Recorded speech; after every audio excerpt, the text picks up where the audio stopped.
जिनका अकाउंट आज भी मदीने के बैंक में चलता है।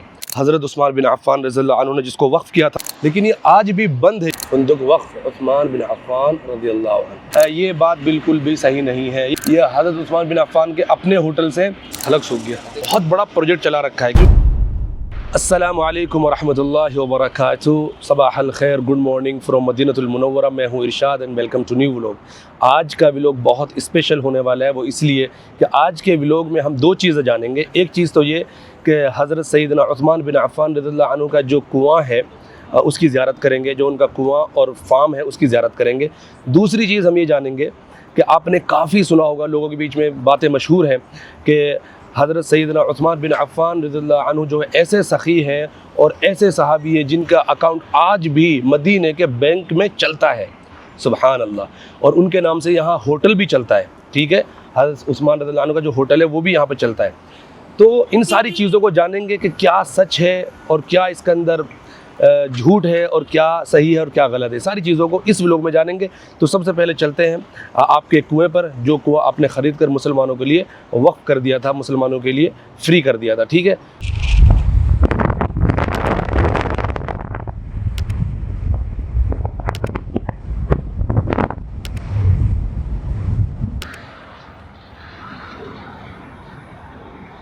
अल्हम्दुलिल्लाह मैं आपको लेकर पहुंच गया हूं उस जगह पर जहां पर वो कुआं है हज़रत उस्मान बिन अफ़्फ़ान रज़ियल्लाहु अन्हु ने जिसको वक्फ़ किया था मुसलमानों के लिए। लेकिन ये आज भी बंद है ये कुआं। और कुछ ऐसे मैं आपको बाहर से दिखा पाऊंगा। इस घर के पीछे जो दीवार दिख रही है ना, और इस साइड भी, आगे भी इस घर के दिख रही है। देखो ये हज़रत उस्मान बिन अफ़्फ़ान रज़ियल्लाहु अन्हु का कुआं। यहाँ से दिख नहीं रहा, लेकिन मैं कोशिश कर रहा हूँ दिखाने की। यहाँ एक बंदा अंदर बैठ के कुछ खाना वाना भी कुछ खा भी रहा है। इससे भी पूछते हैं कि अगर अंदर से कोई जाने का रास्ता है तो अंदर भी चल के आपको दिखाते हैं। तो इस कुएं की बेसिकली तारीख़ ये है कि जब आप सल्लल्लाहु अलैहि वसल्लम और सहाबा किराम हिजरत करके आए थे मक्के से मदीना, तो उनको ना यहाँ का पानी थोड़ा सा ना अलग टेस्ट लग रहा था। और इस कुएं का पानी उनको मीठा लगता था, अच्छा लगता था। तो इस कुएं का जो मालिक है उसकी बहुत पुरानी तारीख़ है। यमन का कोई बादशाह था, उसने इस कुएं को बनवाया था।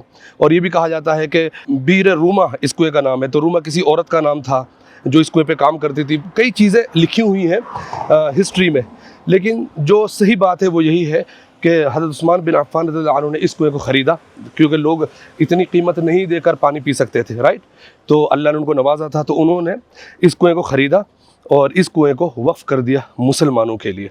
काफ़ी टाइम से इसके बारे में मुझे अपडेट्स हैं कि इसको अब ओपन किया जा रहा है, अब ओपन किया जा रहा है, लेकिन अभी तक ओपन नहीं हुआ, क्योंकि इसको ना रिनोवेट किया जा रहा है और इसको दोबारा से डिज़ाइन किया जा रहा है, बनाया जा रहा है, ताकि ज़ियारत करने वालों के लिए इसको अच्छे से बनाकर उनके लिए सहूलत हो जाए, वो आसानी से ज़ियारत कर सकें। ये देखो, ये जो कुआं है ना,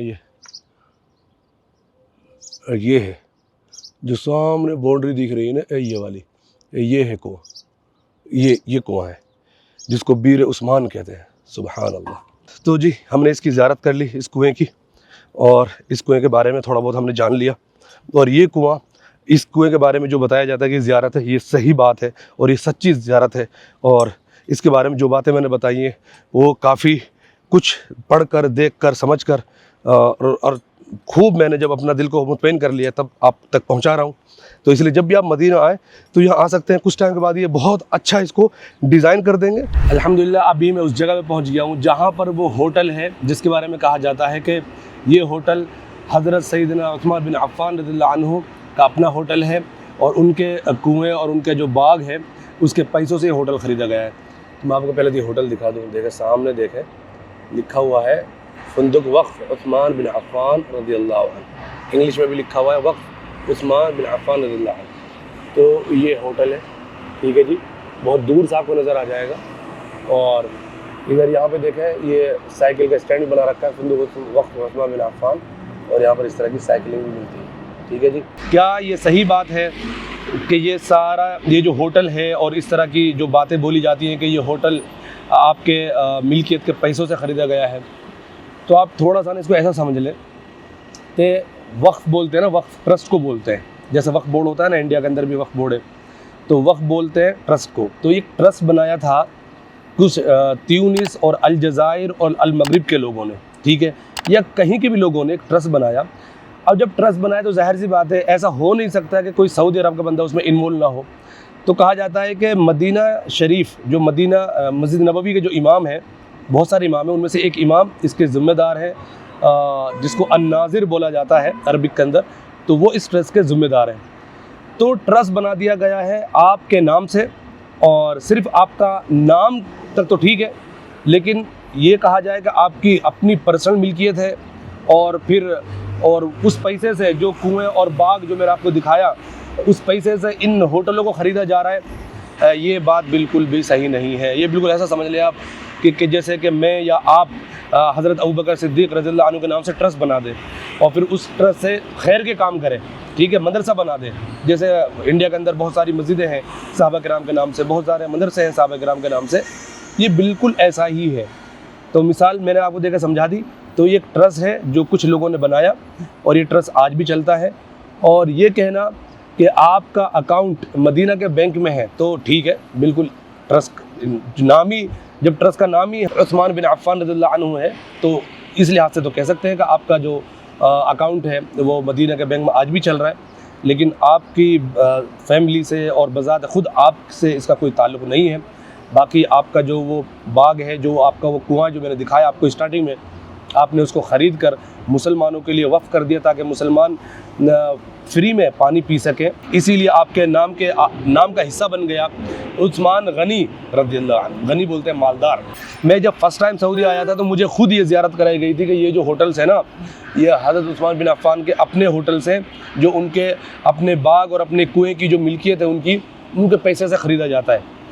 तो ये बिल्कुल भी सही बात नहीं है। ये होटल्स का कुछ भी उनसे लेना देना नहीं है। उनका नाम यहाँ कह सकते हैं कि इस्तेमाल कर रहे हैं एज अ ट्रस्ट।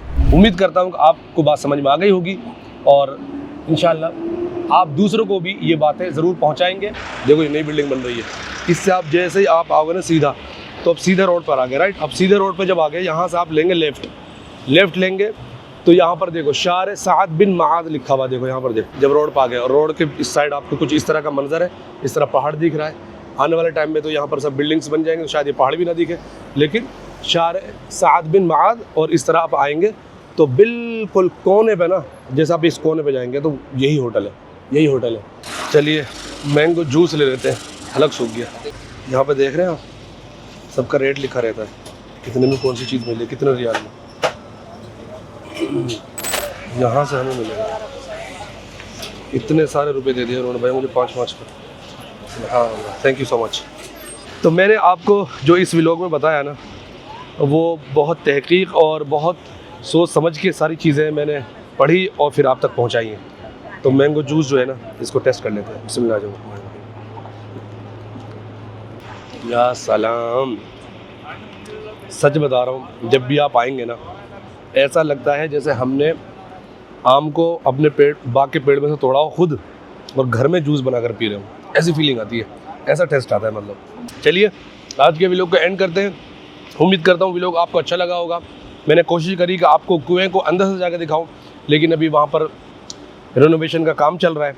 तो यहाँ की जो गवर्नमेंट है उसने बहुत बड़ा प्रोजेक्ट चला रखा है, क्योंकि अब यहाँ के जितने भी मुक़द्दस मकामात हैं उनको बहुत अच्छे से बनाया जा रहा है। तो इसलिए चीज़ें बंद है, कुछ जगहों पे काम चलता है, कुछ जगहों पे काम नहीं चल रहा है।